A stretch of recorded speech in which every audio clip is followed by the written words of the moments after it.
Fala pessoal, eu sou o Felipe e hoje eu estarei aqui falando sobre o evento da Apple que aconteceu na terça-feira, dia 10 de setembro, em que foi lançado os novos iPhones, o iPhone 5S e o iPhone 5C, e também foi apresentada a versão final do iOS 7. O evento começou com o Tim Cook apresentando, né? Ele falou no início um pouco sobre o iTunes Festival, aí falou um pouco também sobre a Apple Store, né? E sempre aquela coisa, números e tal, número de vendas. E aí logo ele chamou o Craig para apresentar a versão final do iOS 7, né? Para quem não se lembra, o iOS 7 foi apresentado no dia 10 de junho na WWDC. Foi o sistema que mudou completamente o visual do iOS, trouxe novos recursos, novo visual, enfim. Então aí na versão final do iOS 7 nós tivemos novos toques, né? Toques do sistema para chamada, para mensagens, e também o sistema recebeu novos planos de fundos, além daquela polida final pro usuário final, né? Agora o sistema está bem mais estável, a bateria está durando mais. Mas para quem esperava o Siri em português, ainda não foi apresentado nada em relação a isso. Provavelmente, se for acontecer, pode ser que chegue no iOS 7.1 ou em alguma outra futura beta, ou até mesmo só no iOS 8. Fora isso, as mudanças na versão final não foram assim tão significativas, né? Foi mais na questão de desempenho mesmo e na preparação para ser liberado para todo mundo. Por enquanto, só desenvolvedores podem baixar ela, né? Que é a versão Gold Master. E no dia 18 de setembro, que vai ser uma quarta-feira, todos os usuários já vão poder fazer o download do iOS 7 direto dos seus iPhones, iPods ou iPads. Para quem ainda não sabe, o iOS 7 vai ser compatível com o iPhone 4, iPhone 4S e iPhone 5, e claro, também com os novos iPhones, com o iPad 2, o iPad 3 e 4 e o iPad mini e também o iPod Touch de quinta geração. Todos esses devices vão poder atualizar para o iOS 7 já na quarta-feira. Depois da apresentação do iOS 7, o Tim Cook também disse que os aplicativos do iLife e do iWork serão disponibilizados gratuitamente na App Store para quem ativar o seu novo device. Ou seja, se você comprou o seu device a partir do dia 1º de setembro, você terá direito ao download da suite completa do iLife e do iWork para iOS. Logo, quando você logar sua conta da App Store, ele já vai exibir uma mensagem para você baixar todos os aplicativos gratuitamente. É claro que isso só será válido para os devices que podem atualizar para o iOS 7 e, como eu já disse, que foram ativados a partir do dia 1º de setembro. Devices que foram comprados nos meses anteriores ou que não estão na lista que vão receber o iOS 7 não vão receber os aplicativos gratuitos e eles vão continuar pagos na App Store para quem ainda não comprou eles e não está incluso na lista de quem vai receber eles gratuitos. Mas é uma coisa assim muito bacana e também já tinham comentado isso há um tempo atrás, porque numa beta vazou essa janela de download dos aplicativos gratuitos, então o pessoal já comentava a possibilidade da Apple vir a liberar todos eles mais tarde. O único que não foi liberado para todos gratuitamente é o GarageBand, que vai continuar sendo vendido por $5 na App Store. Depois de tudo isso, finalmente chegamos à apresentação do iPhone. Os rumores indicavam que um iPhone de plástico seria lançado pela Apple, e pelo jeito isso se confirmou. A Apple lançou o iPhone 5C, inclusive o nome já era cogitado nos rumores, que é todo feito de plástico. É disponível em 5 cores, que é azul, branco, amarelo, verde e rosa. O pessoal tava aí achando que ele seria um iPhone de baixo custo, modelo de entrada, que seria vendido mais barato, direcionado aos países mais emergentes. Porém, não foi muito isso que a Apple mostrou. Ao contrário do que alguns pensavam que ele teria um hardware inferior do iPhone 5, ele tem o mesmo hardware do iPhone 5, que é o processador A6, a câmera de 8 megapixels com a lente de safira, a tela de 4 polegadas, retina também, câmera frontal HD, e também ele vai ter total suporte ao iOS 7 com as funções do AirDrop e outras que só o iPhone 5 já tinha. Então a Apple anunciou que o preço dele nos Estados Unidos vai ser de $99 e $199, de 16 e 32 GB respectivamente. E o modelo desbloqueado vai custar $549 e $649. Vai dar aí mais ou menos uns R$1.300, R$1.600 para os modelos. Ou seja, não é tão barato assim como o pessoal estava esperando, que seria algo mais ou menos em torno de $300, ou aqui no Brasil, R$1.000, R$1.100. A Apple surpreendeu a todos por essa questão do preço dele não ter ficado baixo, né? E inclusive por ele ser bem similar ao iPhone 5, a Apple vai parar de vender o iPhone 5 e colocar o 5C no lugar. Então agora vai ter o iPhone 4S como iPhone mais barato, o iPhone 5C e também o iPhone 5S. A nova linha de iPhones vai ser essa agora, o iPhone 5 não vai ser mais vendido. Mas apesar disso, as atualizações de sistema vão continuar vindo normalmente para o iPhone 5, incluindo suporte técnico e tudo. Ele simplesmente não vai ser mais vendido. É mais ou menos o que aconteceu com o iPad 3 no ano passado, que logo quando lançou o iPad 4, ele parou de ser vendido, porém o iPad 2, que era o anterior, continuou sendo vendido de uma forma mais barata. Ao contrário do que muitos pensavam que o iPhone de plástico seria ruim, pelo menos as pessoas que testaram o iPhone já no lugar, eles falaram que o acabamento do aparelho é incrível. Alguns comentaram até que nem parece que é de plástico. Ele continua leve como o iPhone 5, apesar da espessura ter aumentado um pouco, talvez devido à bateria, que é um pouco melhor que a do iPhone 5. Eles comentaram que o desempenho é o mesmo e você sente toda aquela sensação de ter um produto da Apple mesmo, com toda aquela qualidade, aquela precisão nos detalhes. Eles falaram que realmente o iPhone 5C ficou muito bem feito e as cores são muito bacanas, segundo eles. Já o destaque foi para o iPhone 5S, que veio com diversas novidades que agradou a muita gente. Um vídeo curto foi mostrado a quem estava assistindo o evento, já logo de cara mostrando as novas cores do iPhone 5S, que agora será comercializado na cor cinza, branco e também o dourado, que já era comentado.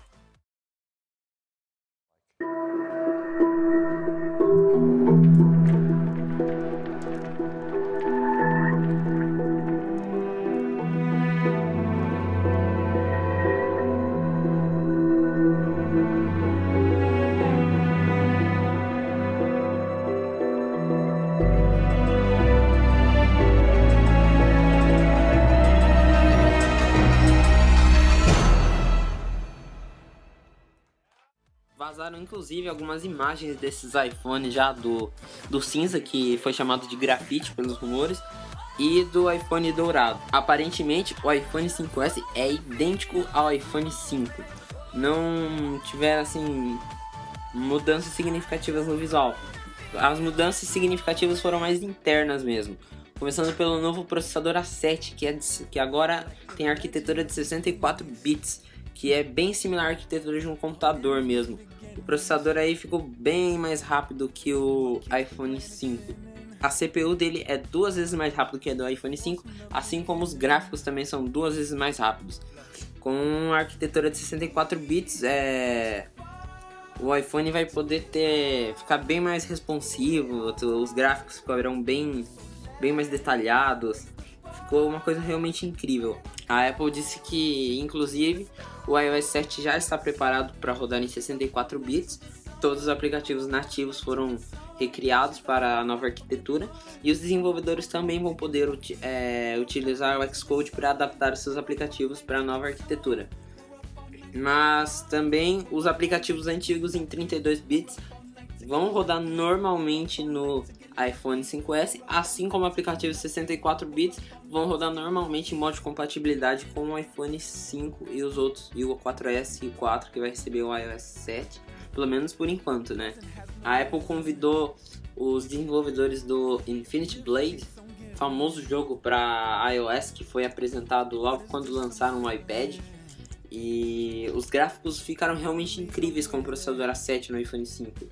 São gráficos assim já a nível de console mesmo, com uma coisa muito legal. Os detalhes agora, segundo os desenvolvedores do jogo, foram aumentados em cerca de 5 vezes mais comparado ao processador A6 do iPhone 5. Então aí pro pessoal que curte jogos, o A7 vai ser uma coisa incrível e vai ficar muito bacana quando chegar o iPad também. Falando em gráficos, o iPhone 5S conta com a nova versão do OpenGL, a 3.0, que também aí vai permitir muitos detalhes nos jogos e também na aceleração gráfica em geral.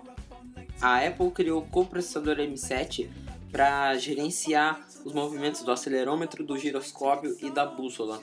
Assim não fica muitas tarefas só pro processador A7, o que de certa forma economiza bateria, além de permitir diversas utilidades assim mais aprofundadas usando o movimento do aparelho, né? Como por exemplo na estabilização de vídeos, de fotos. Uma coisa assim muito legal que foi adicionada aí no novo iPhone. E uma coisa legal desse coprocessador M7, ele vai detectar, por exemplo, quando você está em movimento dentro de um veículo e ele vai desativar a Wi-Fi para economizar bateria. Ou, por exemplo, quando seu iPhone fica parado por muito tempo, ele vai reduzir a atualização de dados. Então, assim, é uma coisa bem legal que vai contribuir bastante para a duração da bateria do iPhone 5S. A câmera iSight do iPhone 5S recebeu diversas melhorias. Apesar dos 8 megapixels, ela conta agora com um novo sensor e uma abertura maior de foco. Ele também agora tem um modo de foto contínua, que ele tira diversas fotos em questão de segundos, todas estabilizadas.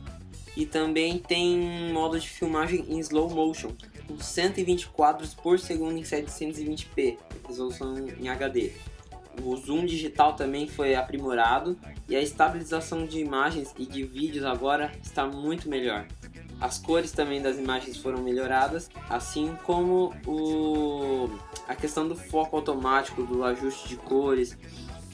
Outra coisa também relacionada a fotos é o novo Flash True Tone, que, como já foi aí comentado por rumores, o novo iPhone 5S conta com o Flash True Tone, que é um flash duplo que consegue ajustar a intensidade a temperatura da cor, né? Mesmo que a imagem esteja em um ambiente escuro, a imagem vai chegar assim uma coisa mais próxima do natural. Não fica aquela coisa branca quando você tira uma foto com flash. A câmera FaceTime HD do iPhone 5S também foi melhorada, pois agora ela tem um sensor de retroiluminação que permite que você use ele em ambientes com baixa luminosidade. Assim, as chamadas FaceTime ou simplesmente as fotos ou filmagens que você fizer em lugares escuros vão ficar também com imagens melhores, mais definidas. Uma coisa que tanto o iPhone 5S e o iPhone 5C receberam é o suporte a mais redes 4G. Inclusive, as redes brasileiras também vão ser compatíveis agora com os novos modelos do iPhone, tanto o 5S como o 5C. E também uma novidade para o iPhone 5S é o novo leitor biométrico, que já era comentado. O recurso foi chamado de Touch ID pela Apple e é bem simples de ser configurado. O sensor fica no Home Button e você pode utilizar agora a impressão digital para fazer compras de aplicativos, músicas ou simplesmente desbloquear o celular só pressionando o dedo no botão. O pessoal que testou falou que diferente de vários sensores aí que já foram colocados no mercado, esse tem uma forma bem simples de utilizada, o reconhecimento é super rápido e vai facilitar bastante aí pro pessoal e, claro, permitir maior segurança aí para os dados. E uma coisa legal do Touch ID é que ele consegue reconhecer o seu dedo em qualquer posição que você colocar, não necessariamente tendo uma posição específica para você posicionar o dedo. Novas cases para o iPhone 5S e para o iPhone 5C também foram criadas pela Apple e elas serão vendidas por $29 e $39. A Apple anunciou já a pré-venda dos novos iPhones e o início das vendas no dia 20 de setembro, que será na sexta-feira. Inclusive, ela prometeu que até dezembro mais 100 países irão receber os novos iPhones. Porém, os preços fora dos Estados Unidos e desses países da primeira leva ainda não foram confirmados. No Brasil é bem provável que os novos iPhones cheguem em dezembro, no dia 7, que aí, segundo rumores, seria o mesmo dia em que a loja da Apple no Rio de Janeiro seria inaugurada. Porém, os preços aí ainda não foram confirmados, mas especula-se algo aí para o iPhone 5C em torno de R$ 1.700 e para o iPhone 5S em torno de R$ 2.300. Esse foi um resumo das novidades apresentadas pela Apple no evento. Provavelmente no mês que vem, em outubro, teremos outro evento, o último do ano, para apresentar a nova geração do iPad mini e o novo iPad 5, que, segundo rumores, teria o visual do iPad mini com as bordas mais finas. E em breve a gente vai estar aí gravando mais um iCast BR para vocês. Inclusive agora o iCast BR pode ser baixado na iTunes Store, tanto brasileira quanto americana. Basta procurar lá iCast BR e você já pode assinar o podcast e receber os novos episódios automaticamente, sem ter que ficar entrando no site. Um abraço para vocês, pessoal, e até a próxima!